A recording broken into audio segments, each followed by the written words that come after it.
Les séries de conversations Footprint présentent des discussions et des réflexions de leaders accomplis sur le lieu de travail et le marché, ainsi que leurs expériences sur les principes clés du leadership. En tant que croyants, nous sommes censés mettre en pratique ces principes bibliques de leadership sur notre lieu de travail et sur le marché pour nous aider à remplir notre vocation. Cette semaine, les conversations Footprint portent sur la gestion de l'opposition. Le lieu de travail et le marché sont des foyers d'opposition et de conflit. Quels sont les principes bibliques à utiliser pour faire face à l'opposition? Quelles sont les ruses de l'opposition utilisées par l'ennemi? Quelles mesures stratégiques devons-nous mettre en place en tant que croyants pour expérimenter la victoire que le Seigneur a déjà remportée pour nous?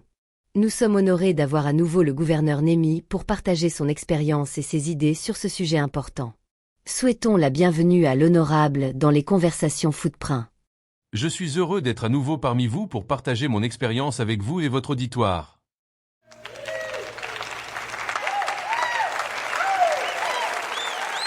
Honorable, en tant que croyants, comment devons-nous percevoir l'opposition?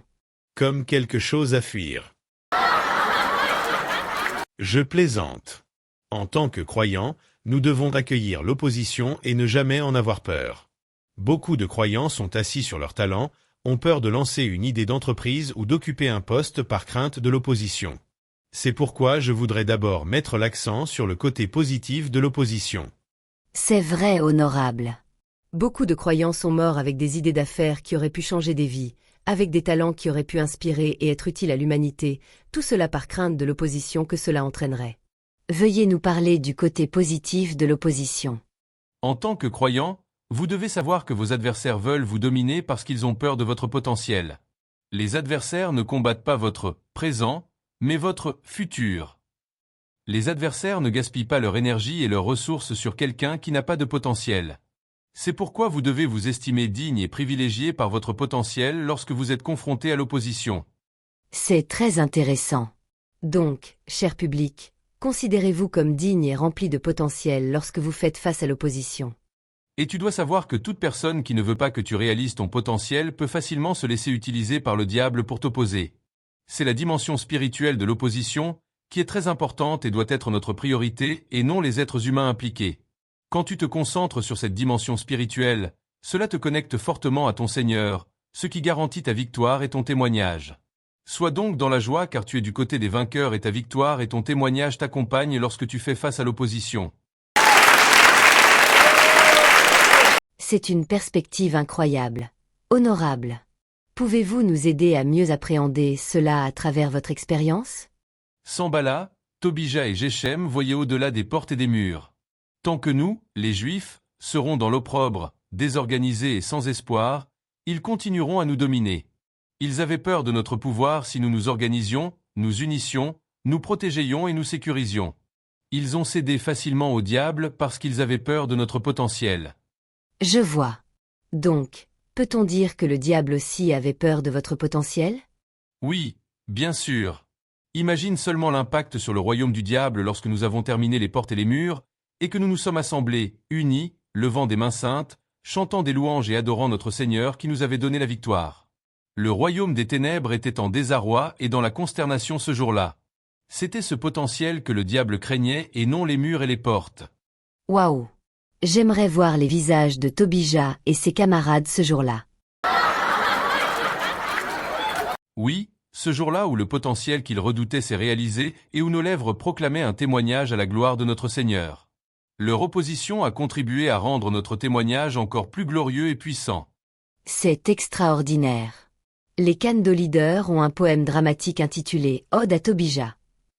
Cher auditoire, allez écouter ce poème. Dans ce poème dramatique, on vous présente en signe de reconnaissance à Tobija et ses alliés pour leur opposition. Oui, c'est la raison pour laquelle je veux le dire à une personne de votre auditoire qui est actuellement confrontée à une forte opposition. Un jour, vous remercierez vos adversaires sur votre lieu de travail ou sur votre marché pour toute l'opposition qu'ils vous ont opposée et qui vous a poussé à accomplir de plus grandes choses. Tout comme l'opposition de Tobija et de sa bande nous a enhardis, nous a permis de rester concentrés et à renforcer nos témoignages, vous remercierez un jour vos adversaires. Donc, d'après ce que vous avez dit, d'autres bienfaits de l'opposition sont qu'elle nous garde concentrés, nous rend plus courageux, nous pousse à de plus grandes réalisations et enrichit nos témoignages. C'est bien cela? Oui, un autre bienfait essentiel est que l'opposition nous pousse à courir vers le Seigneur et à rester connectés à lui. Nous ne devons donc pas craindre l'opposition. Maintenant, laissez-moi vous partager quelques astuces que l'ennemi utilise pour nous être hostile. Dans notre cas, Tobija et ses alliés ont commencé par la moquerie et les railleries. Ensuite sont venues l'intimidation, le chantage et les ruses. Quand toutes ces tactiques ont échoué, leur haine s'est manifestée par des confrontations physiques. Et aucune de ces tactiques n'a fonctionné. Vous avez été finalement victorieux. Qu'avez-vous fait? La première chose que j'ai faite a été de mobiliser les Juifs à se tourner vers le Seigneur. Nous nous sommes assurés d'être connectés à Dieu. Nous avons confessé nos péchés. Esdra, le sacrificateur, a lu la loi, et nous nous sommes engagés à l'observer.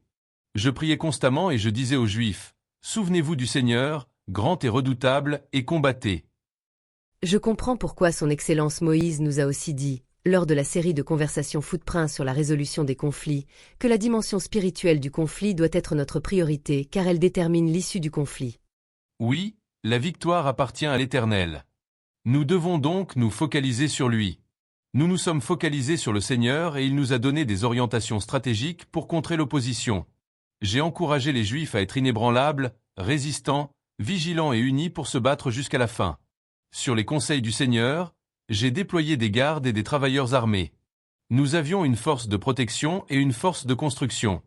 Même les ouvriers du bâtiment avaient des armes. Ils travaillaient d'une main et portaient l'arme de l'autre. Je voudrais donc dire à votre auditoire, ne vous laissez jamais distraire par l'opposition. Focalisez-vous sur la mission, persistez dans votre travail et soyez prêts à vous battre si le Seigneur vous le permet. Très encourageant. Avez-vous un dernier mot pour nous sur la façon de gérer l'opposition? Oui. Je dirais, méfiez-vous des opposants secrets comme Eliashib le sacrificateur, qui était responsable des réserves du temple, et comme Shemaïa. Ils faisaient semblant d'être nos amis, de faire partie de notre équipe, mais en réalité, ils étaient des opposants secrets alliés à Tobija. Ces opposants secrets sont les plus dangereux. Ils te sourient à l'extérieur, mais à l'intérieur, ils bouillonnent de haine et préparent ta chute. Veille à ne jamais leur révéler d'informations secrètes ou confidentielles. Eliashib et Shemaïa informaient Tobija sur nous. Tu as besoin de discernement pour identifier ces opposants secrets. Honorable, nous tenons à vous exprimer notre gratitude la plus sincère. Au cours des 3 dernières semaines, vous avez mis à profit votre expérience pour partager avec nous 3 aspects essentiels à la gestion d'une équipe efficace. 1. La détermination de la vocation professionnelle. 2. La constitution d'une équipe cohésive. 3. L'intégrité dans le leadership. Comme convenu, vous avez atteint le point culminant aujourd'hui. Nous avons bien pris en compte vos compétences en matière de gestion de l'opposition. Le public est invité à applaudir Honorable pour les idées innovantes qu'il a partagées, issues de son expérience personnelle.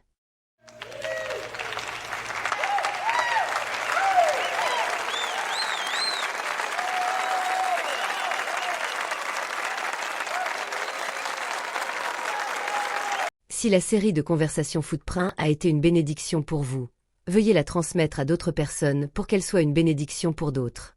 Êtes-vous un croyant déterminé à réaliser votre vocation professionnelle sur votre lieu de travail et sur le marché? Nous avons plusieurs ressources pour vous aider à le faire. Il vous suffit de vous abonner à la chaîne YouTube pour recevoir les nouvelles ressources que nous créons chaque semaine. Si vous possédez aussi des talents créatifs, contactez-nous et laissons-le céder au Seigneur pour qu'il l'utilise pour avoir un impact sur le royaume.